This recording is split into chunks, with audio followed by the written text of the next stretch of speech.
I've written 35 books, and fundamental to all but the most recent has been the idea that the ground of existence is consciousness. Everything exists in consciousness. And I've now come to think that's wrong.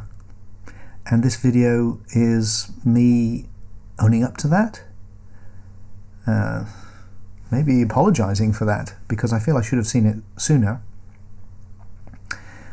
The essence of what I'm exploring with spiritual awakening stays exactly the same, and the essence of the message, I think, is better now that I've changed my perspective. But in this video I want to do something which I don't see enough people doing, really. I mean, I spend an awful lot of time doubting my own ideas in order to test them out. And this one I missed, and I want to explain why. I missed, when I say I missed it, I assumed it for too long. And what's opened up since I've been able to move on is a much deeper understanding of reality, I think, and a philosophy which I hope to articulate over the coming year, which really is exciting me, and I hope may excite you. A new way of understanding what life is and what awakening is. But in this video, I just want to focus in on one tiny bit, because there's so much that is involved here. Because I think it's interesting. It's interesting to see how I have, and how easily we can, perhaps, fall into a way of seeing things. And I fell into this way of seeing things because I'm a student of spirituality, and that's what I've given my life to. And the common idea in spirituality is it all exists in consciousness, especially in Indian spirituality. And that was a major influence at one time in my life, and so I saw things through that lens. And I think I was able to share and take people to an experience of awakening, to the oneness of existence, through those ideas. That's why I was reticent to change them, but I have. And I want to just focus in on the crucial argument, as they say, or the crucial idea that supported this for me, which you'll find in my books such as Lucid Living and many others. And it's also an argument mused by lots of different people, philosophers and spiritual teachers, for consciousness being the ground, because the common view in society is, well, the world's made of matter and that's the ground. And I'm actually ended up saying neither of those, just by the way. I haven't given up the what's called the idealist in philosophy, or the consciousness, it's all consciousness view, mentalist sometimes it's called. I haven't given that up to become a physicalist or a materialist, or I'm the two camps that have argued throughout history is one that thinks the spiritual view is like it's all a big object, a big subject, it's all a big mind.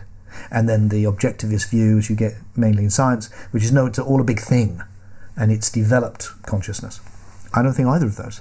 I think the philosophy that's going to bring these two camps together and give us one integrated understanding is a third option which unites them both. That's what I'm working on. But I'm not going to go into that too much. What I want to just look at is the mistake,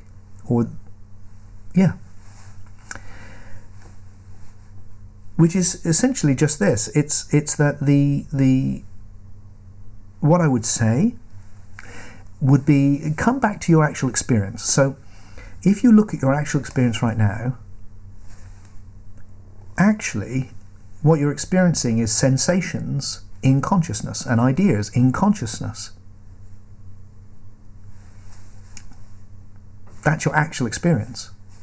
So in your actual experience, it's self-evident that everything exists in consciousness. The idea of the world is an assumption, not what you know in your experience. So that's the essential argument. Many people use it. Rupert Spira, for instance, will do it often. I've heard him many times do it as a question. Have you ever experienced anything which didn't exist in consciousness? No. Everything is an appearance or a perception or a conception, I think is the words he uses, in consciousness.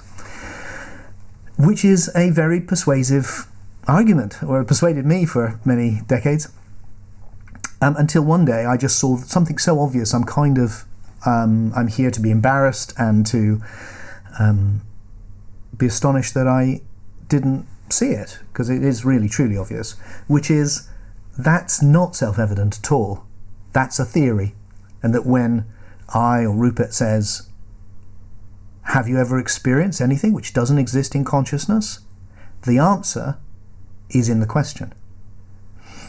Let me just pull that out, because if you've seen the world in this way, you might not immediately see what I'm saying. If you've never seen the world in this way, that will probably just sound like a weird thing anyway. But once you see it in this way, you can get locked into it, as if it's obvious when it's not. What I'm saying is that these ideas are not self-evident, they're theory-laden. They're an interpretation of the moment, not given in the moment. So what's the interpretation? Well, all of it. When I say this, you are experiencing sensations in consciousness, that's the theory. It's not self-evident. I've assumed there is such a thing as consciousness. Now here, consciousness doesn't mean the fact that I'm conscious. That is self-evident. What it means is that there is a context, a presence, often called pure consciousness, which is a subjective essence that knows itself and knows experience, which is conscious. It's consciousness. There is a thing called consciousness, or a presence called consciousness. Is there? That was the moment for me. And I just went, is there? Is there a presence, a thing called consciousness? Or is that a reification? A reification is when you take something which isn't a thing and imagine that it's a thing.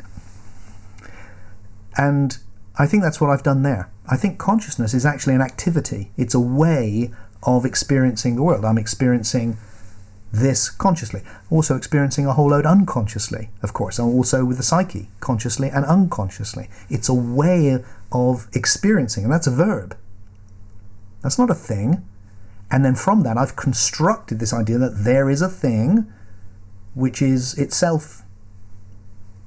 It's the ground of everything and formless and has no qualities other than it is consciousness. So, first of all, I invite you to doubt that if you've thought that. Now, I'm not saying that that's wrong. I mean, I actually think it is wrong now. But what I'm saying now doesn't imply that it's wrong. Maybe that is the right interpretation. All I'm wanting to get across in this video is the simple fact that it is an interpretation. There is a thing, a presence called consciousness, and within it arise sensations. Is that true? Is this a sensation, or is it a sensory experience of my hand? Which is the common sense understanding. Is that right, actually? Is common sense right here? You know, this is not an appearance in consciousness. This is the world of which I am conscious as an activity. Now, let's leave aside for a moment which of these interpretations is right and whether there might be other interpretations, which is what I'm exploring and will explore in my forthcoming book. All I'm trying to get across here is that to go, this is sensations or qualia, or whatever you want to call it, arising in a thing called consciousness. That is not self-evident in the moment. It's an interpretation of the experience. So if you take away the theory, what you're left with, if we take the question version, you're left with, have you ever had a conscious experience that wasn't a conscious experience? And the obvious answer is no. That's self-evident. That's what's missing. Now you've taken out the existence of a pure consciousness, which is a concept that you've applied to your experience, and the idea that this is sensation rather than the world, where it could be either, or maybe something else, but it could be either. So there's a materialist interpretation of this, there's an idealist interpretation of this. Spiritual or scientific is another way of seeing those two. I'm looking for one which unites the two together, and that's why I'm excited by what I'm working on. So what I'm saying here is, simply that this idea that you'll have heard in non-dual circles or spirituality, or from me, that it is given in your experience that everything exists in consciousness, just look, that is not necessarily true. It's a theory about reality to be evaluated as a theory, as an interpretation, not given, not an argument. It doesn't show that. It claims that. And that's a big difference. And when I'd seen that, I was able to extricate myself from that way of seeing things and actually see things in a new, and in my opinion now, much better way. And that's what I'm going to share with you over the coming months as this new philosophy unfolds.